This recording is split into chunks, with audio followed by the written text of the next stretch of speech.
You guys are in for a special treat here. I'm joined in the studio by Mr. Brett Esely. Thank you for coming this morning, Brett. I appreciate you having me. It's fun to get up in the middle of the night to talk to you, indeed. Yeah, oh yeah.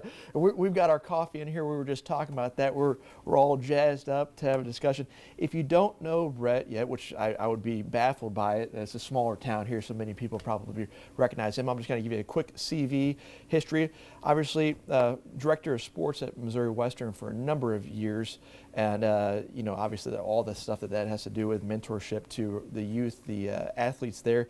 Right now, he's doing sports commissioner for the Hall of Fame and the also Visitors Bureau, kind of setting up some really interesting things that's going to be coming to us in the next, or you know, in the near future. And then also, you were recently honored by the city. I call it Brett Esely Day, January 10th. Tell me about that. What was it kind of? What was your thoughts about that? Well, humbling. First of all, you would think that let's get one thing straight. Yeah. I didn't save any lives. I don't know that I did anything heroic. Really, just tried to play my part and do what I can every day to A, do my job to the best of my ability.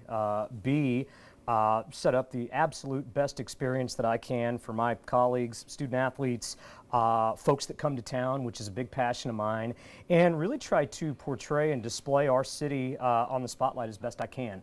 I don't know that that was day-worthy, but I was certainly humbled to receive the honor, and maybe that's the next federal paid holiday. I don't know. Or I hope you celebrate it appropriately, whatever that looks like for you. I love Take It Easily Day. That's why I'm calling January 10th for the rest of my life. But that's right there, Brett. That's something that sets you apart, I think, from just average person out there. You are a great speaker. Thank you. I think you could sell, what is it, snow to an Eskimo. That's what the expression. Where'd you learn this skill? You know, because that's the thing. When you get up on stage, I'm watching. You know, love listening to you. Well, I guess you could say I've been a ham on the mic. I've taken advantage of some opportunities that nobody else wanted to do, whether that was host a halftime promotion, whether that was an opportunity to speak in front of people.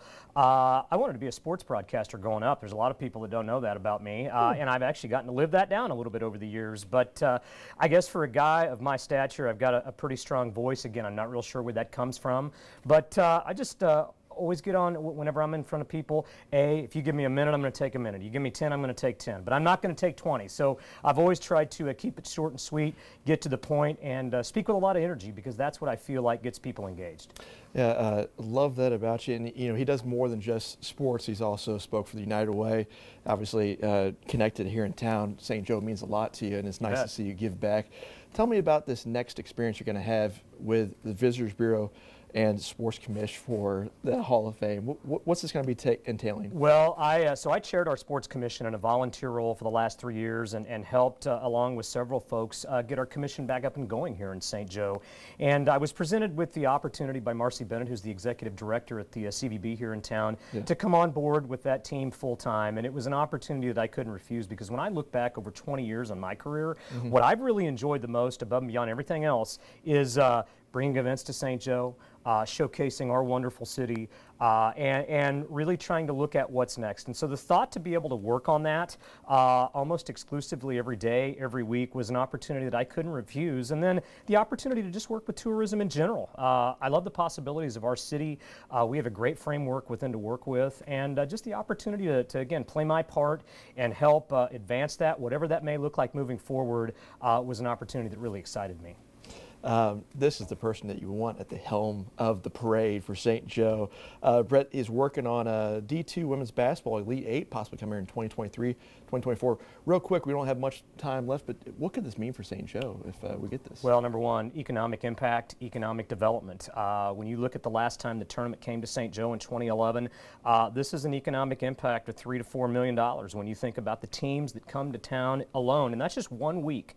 And so to do that, we host in March of 23 and March of 24. Just again, think about all the people that will come to our city. The spotlight will be on St. Joe, and then after that, again, sky's the limit. We're looking forward to what's next, and that's not just basketball. That's across the sports landscape.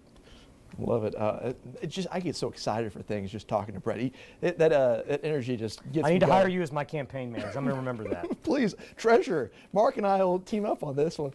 Brett, thank you for coming on. I appreciate the opportunity. Thank you. We're going to be right back with that man we just mentioned, Mark Zenda, to break down today's forecast.